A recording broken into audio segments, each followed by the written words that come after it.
Shukla chemistry classes में आपका स्वागत है। आज हम लोग इस वीडियो में स्टीरियो केमिस्ट्री से कुछ इम्पोर्टेंट टॉपिक जैसे ऑप्टिकल एक्टिविटी क्या है, स्पेसिफिक रोटेशन क्या है, सिमेट्री ऑफ एलिमेंट में axis of symmetry, plane of symmetry, centre of symmetry, enantiomer और डायस्टीरियोमर जैसे टॉपिक पे ये पार्ट 1 रहेगा। तो आज हम लोग इसी टॉपिक पर मतलब स्टीरियो केमिस्ट्री के इन्हीं टॉपिक पर चर्चा करेंगे। तो चलिए प्रारंभ करते हैं स्टीरियो केमिस्ट्री। तो देखो, आइसोमर को 2 पार्ट में डिवाइड किया गया है, देख सकते हैं आप। आइसोमर में एक होता है कॉन्स्टिट्यूशनल आइसोमर, एक होता है स्टीरियो आइसोमर। तो ये कॉन्स्टिट्यूशनल या स्ट्रक्चरल आइसोमर में हम लोग चेन, पोजीशन, टाटोमर, मेटामर ये सब पढ़ते हैं। लेकिन हम लोग इस वीडियो में स्टीरियो आइसोमर पे चर्चा करेंगे, जो कि कॉन्फ़िगरेशनल हो सकता है और कन्फर्मेशनल। कॉन्फ़िगरेशनल और कन्फर्मेशनल में अंतर ये होता है कि कन्फर्मेशनल में किसी एक्सिस के थ्रू, किसी बॉन्ड के थ्रू, इसमें मतलब कोई एक्सिस के थ्रू इसमें बॉन्ड का रोटेशन होता है। जैसे सिंगल बॉन्ड है उसमें हम इसका रोटेशन करते हैं, लेकिन कॉन्फ़िगरेशन में रोटेशन नहीं होता है, इसमें बॉन्ड फार्मिंग और बॉन्ड फार्मेशन होता है। तो हम लोग कन्फर्मेशन आइसोमर को तो वीडियो में बना चुका हूँ, उसमें हम लोगों ने चर्चा किया है। तो हम लोग इसमें स्टीरियो केमिस्ट्री में कॉन्फ़िगरेशनल आइसोमर में पढ़ेंगे, जिसमें ऑप्टिकल और ज्योमेट्रिकल पढ़ेंगे, एनांसियोमर, डायस्ट्रियोमर वगैरह पढ़ें। तो हम लोग इसमें ऑप्टिकल आइसोमर शुरू करेंगे। तो चलिए प्रारंभ करते हैं। ये सबसे पहले देखते हैं कि ऑप्टिकल एक्टिविटी क्या है। देखिए, ऑप्टिकल एक्टिविटी, ऑप्टिकल आइसोमर ऐसे कंपाउंड में पाए जाते हैं जिनका प्लेन पोलराइज लाइट के टूवर्ड्स बिहेवियर डिफरेंट होता है।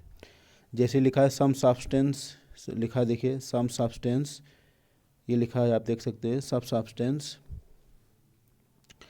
Able to rotate the plane polarise light. मतलब जो सब्सटेंस प्लेन पोलराइज लाइट को या तो क्लॉकवाइज में या एंटी क्लॉकवाइज, मतलब राइट में तो क्लॉकवाइज या एंटी क्लॉकवाइज में, लेफ्ट में अगर करते हैं तो एंटी क्लॉकवाइज में, जो रोटेट कर सकते हैं, ऐसे सब्सटेंस ऑप्टिकल एक्टिव कहलाते हैं।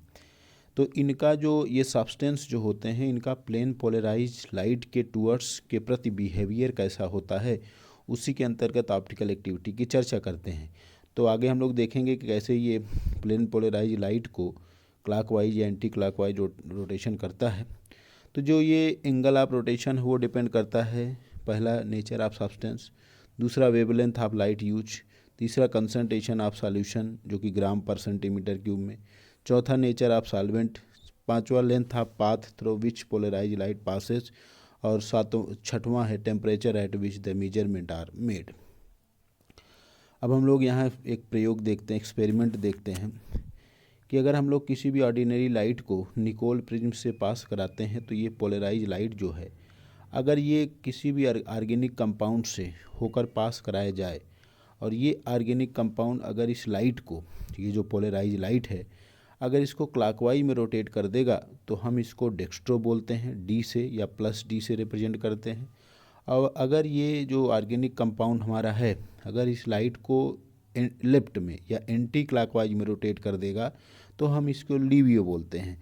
तो ये जो सब्सटेंस है, जो ऑर्गेनिक कंपाउंड होता है, इसका प्लेन पोलराइज लाइट के टूवर्ड्स या के प्रति बिहेवियर क्या होता है कि वो क्लॉकवाइज में रोटेट करेगा कि डेक्स्ट्रो होगा, कि एंटी क्लॉकवाइज या लेफ्ट में रोटेट करेगा कि लीवियो होगा। तो देखिए, ये ऑप्टिकल एक्टिविटी की जो मेजरमेंट होता है वो स्पेसिफिक रोटेशन के टर्म में डिफाइन किया गया है। तो rotation produce by A solution of light solution of length of 10 centimetre, वो मतलब एक डेसीमीटर में 10 सेंटीमीटर होता है, डेसीमीटर में ये होता है, तो इसको सेंटीमीटर में हम लोग कन्वर्ट करते हैं। और यूनिट कंसंट्रेशन इसकी जो होती है वो ग्राम पर ml में होता है, और इसका एक वेवलेंथ होता है आप लाइट का, और गिवन टेम्परेचर पर। तो देखिए स्पेसिफिक रोटेशन का ये देखिए टी डिग्री लिखा है वेवलेंथ। तो स्पेसिफिक रोटेशन निकालने का ये फार्मूला है, is equal to alpha observe upon L into C, जहाँ ये अल्फ़ा ऑब्जर्व जो है वो ऑब्जर्व रोटेशन होता है, यल क्या है, length of the solution in decimetre में, ये आपको ध्यान देना है, एक डेसीमीटर में 10 सेंटीमीटर होते हैं। सी जो है वो C is the number of gram in 1 ml of solution है, कंसंट्रेशन है ये। तो ये स्पेसिफिक रोटेशन का फार्मूला है, इस पे डायरेक्ट एग्जाम में क्वेश्चन पूछे जाते हैं। ये स्पेसिफिक रोटेशन है, ये है आपका ऑब्जर्व रोटेशन, एल क्या है, लेंथ है, सी क्या है, कंसंट्रेशन है।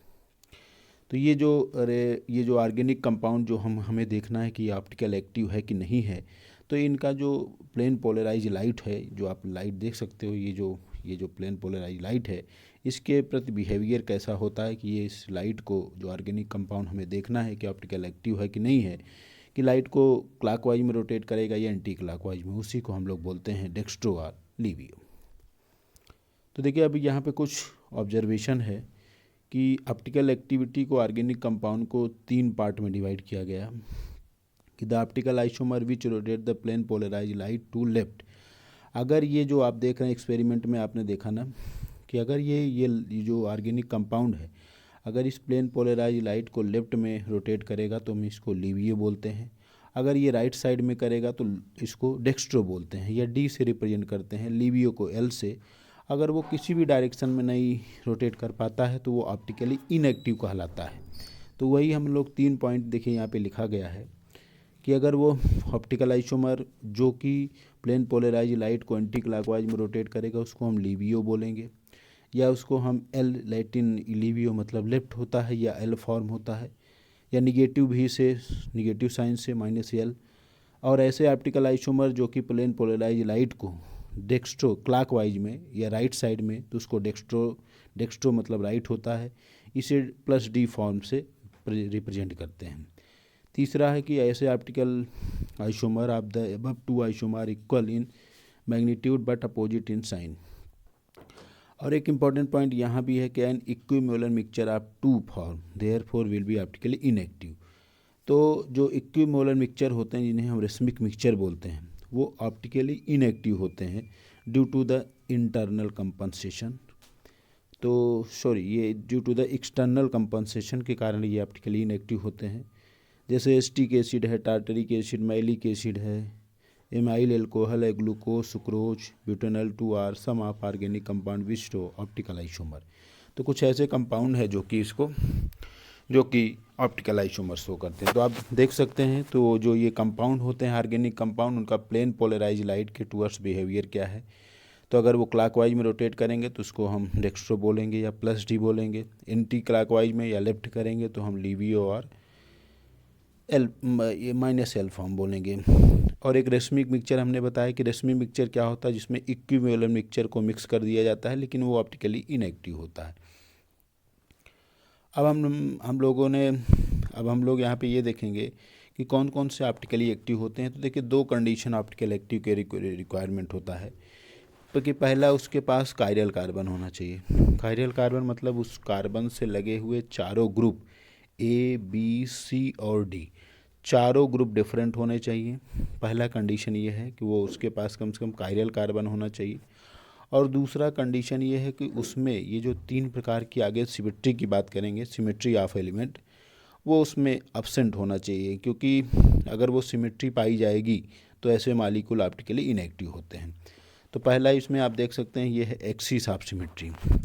एक्सिस ऑफ सिमेट्री क्या है, जैसे हमने H2O का एग्जांपल लिया है कि ऐसा कोई इमेजिनरी प्लेन जो कि मॉलिक्यूल से पास कराया जाता है, तो मॉलिक्यूल को थीटा मतलब किसी एंगल पर रोटेट कराने पर, अगर उसको रोटेट कराने पर इक्विवेलेंट स्ट्रक्चर हमें मिल जाता है। तो आप देख सकते हैं यहाँ पे कि H1 यहाँ था, तो जब हम इसको 180 पर रोटेट किए तो H2 ये एक्सचेंज हो गया, लेकिन 180 पे फिर रोटेट करिए तो H1 आ गया। तो हमें ये देखिए फिर से इक्विवेलेंट स्ट्रक्चर मिल गया।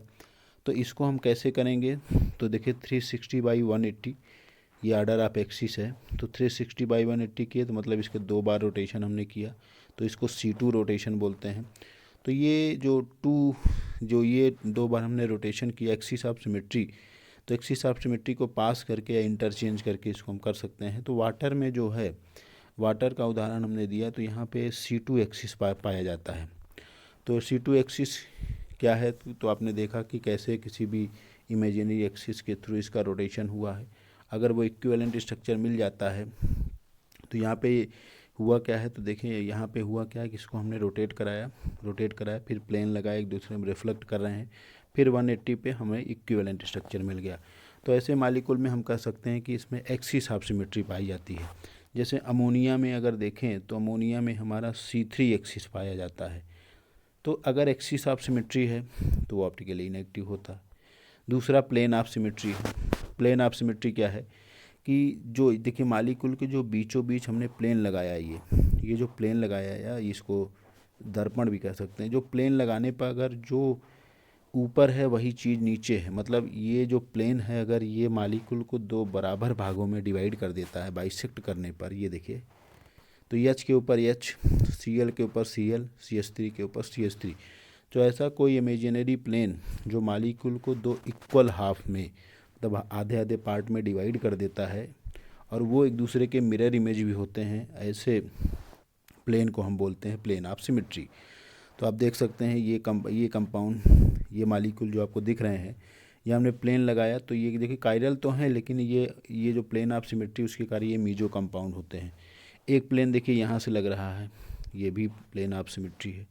तो imaginary plane passing through the molecule which can bisect, मतलब ऐसा कोई इमेजिनरी प्लेन जो मालिक्यूल को दो बराबर भागों में डिवाइड कर देता है और वो एक दूसरे के मिरर इमेज होते हैं, उसे हम प्लेन ऑफ सिमेट्री बोलते हैं। तीसरा भी इम्पॉर्टेंट सिमेट्री है, उसको बोलते हैं centre of symmetry. Centre of symmetry क्या होता है, किसी मालिक्यूल के सेंटर पर अगर हम जितना आगे जाते हैं उतना 180 पर अगर पीछे भी जाते हैं, किसी पॉइंट में जितना आगे जाते हैं उतना पीछे जाते हैं, अगर हमें सेम मालिक्यूल या सेम एटम मिल जाता है तो हम कहेंगे उसमें सेंटर ऑफ सिमेट्री पाया जाता है। तो देखिए सेंटर ऑफ सिमेट्री यहाँ पे देखिए, ये CH3, ये CH3, इधर गए तो COH, इधर COH, इधर H, इधर H, तो 180 पे जाना है। यहाँ पे देखिए ये एग्जांपल है, तो यहाँ पे देखिए यहाँ NH, यहाँ भी NH, ये CH3, ये CH3, ये H, ये H, तो 180 पर। तो सेंटर ऑफ सिमेट्री आप देख लें कि सेंटर ऑफ सिमेट्री क्या है। Centre of symmetry is a point from which A line when drawn one side and produce an equal distance on other side या opposite side will meet identical point in the molecule, मतलब किसी point से अगर जितना forward जाए उतना ही backward जाने पर अगर हमें सेम एटम और सेम ग्रुप मिलते हैं तो हम कहते हैं ऐसे मालिक्यूल में सेंटर ऑफ सिमेट्री है। तो अगर सेंटर ऑफ सिमेट्री है तो ऐसे मालिक्यूल ऑप्टिकली इनएक्टिव होते हैं। तो कम से कम उसमें कायरल सेंटर हो, और दूसरा उसमें ये तीन प्रकार की जो हमने सिमेट्री बात की है, पहला एक्सिस ऑफ सिमेट्री, दूसरा प्लेन ऑफ सिमेट्री, और तीसरा सेंटर ऑफ सिमेट्री, ये एब्सेंट होने चाहिए। अगला पॉइंट हमारा है जिसका नाम है इनांसियोमर और डाइस्टीरियोमर। तो इनांसियोमर आर स्टीरियो आइसोमर, मतलब इनांसियोमर ऐसे स्टीरियो आइसोमर होते हैं जो एक दूसरे के मिरर इमेज होते हैं और एक दूसरे के, लेकिन एक दूसरे के सुपर इम्पोज नहीं होते हैं। A pair of enantiomer are mirror image form of the same compound and have opposite absolute stereochemistry, मतलब इनांसियोमर ऐसे स्टीरियो आइसोमर होते हैं जो एक दूसरे के मिरर इमेज तो होते हैं लेकिन एक दूसरे के सुपर इम्पोज नहीं होते। तो आप देख सकते हैं ये लैक्टिक एसिड का उदाहरण है। यहाँ पे हमने अगर प्लेन लगाया तो ये एक दूसरे के देखिए मिरर इमेज तो है एकदम फ्रंट पे, ये भी ये H OH OH CH3 CH3, लेकिन अगर इस मालिक्यूल को, ये जो लैक्टिक एसिड का आप देख रहे हैं यहाँ पे, अगर इसको उठाकर इसके ऊपर रखा जाए तो ये अब देखो कि CH3 के ऊपर क्या आ जाएगा, H आ जाएगा। तो सुपर इम्पोज का मतलब एक दूसरे के ऊपर आ जाना। तो सुपर इम्पोज नहीं होते हैं लेकिन एक दूसरे के मिरर इमेज होते हैं, तो ऐसे आइसोमर को इनांसियोमर कहा जाता है। जैसे डी ग्लूकोज या डी ग्लूकोज या एल ग्लूकोज को देखिए, तो यहाँ पे जब हमने प्लेन लगाया तो देखिए OH के सामने OH, H के सामने H, OH के सामने OH, OH के सामने OH, CH2 OH, CH2 CHO, तो ये भी क्या है, इनांसियोमर होते हैं। अब डाइस्टीरियोमर देख लेते हैं। तो डाइस्टीरियोमर क्या होते हैं, जो एक दूसरे के मिरर इमेज तो नहीं होते हैं, मतलब इनांसियोमर का जस्ट उल्टा है कि एक दूसरे का मिरर इमेज तो नहीं है लेकिन एक दूसरे के सुपर इम्पोज होते हैं।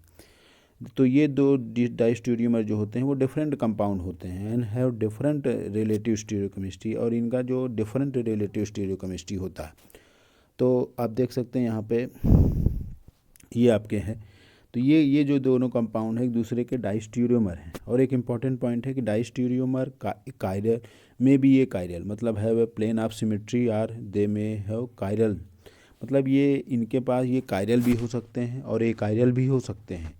ए कायरल मतलब इनके पास जो पीछे हमने सिमेट्री बताई है प्लेन ऑफ सिमेट्री, ऐसे सिमेट्री पाए जा सकते हैं। तो जिसमें इस प्रकार की सिमेट्री पाई जाएगी वो ऑप्टिकली इनएक्टिव होंगे और ए कायरल कहलाएंगे, लेकिन जिसमें सिमेट्री नहीं होगी वो कायरल कहलाएंगे। तो डाइस्टीरियोमर ए कायरल और कायरल दोनों हो सकते हैं, लेकिन यहाँ पे ये देखना है कि डायस्टीरियोमर ऐसे स्टीरियोआइसोमर होते हैं जो एक दूसरे के मिरर इमेज तो नहीं होते, लेकिन एक दूसरे के सुपर इम्पोज होते हैं। जैसे इस मालिक्यूल को पूरा उठा के आप यहाँ रखिए तो एक दूसरे के ऊपर ये इम्पोज कर जाएंगे, लेकिन एक दूसरे के मिरर इमेज नहीं होते हैं। देखिए यहाँ मिरर इमेज, देखिए यहाँ पे अगर देखिए मिरर लगाइए तो ये देखिए मिरर इमेज नहीं है, लेकिन अगर इनको उठाकर इसके ऊपर इम्पोज करिए तो सुपर इम्पोज हो जाते हैं।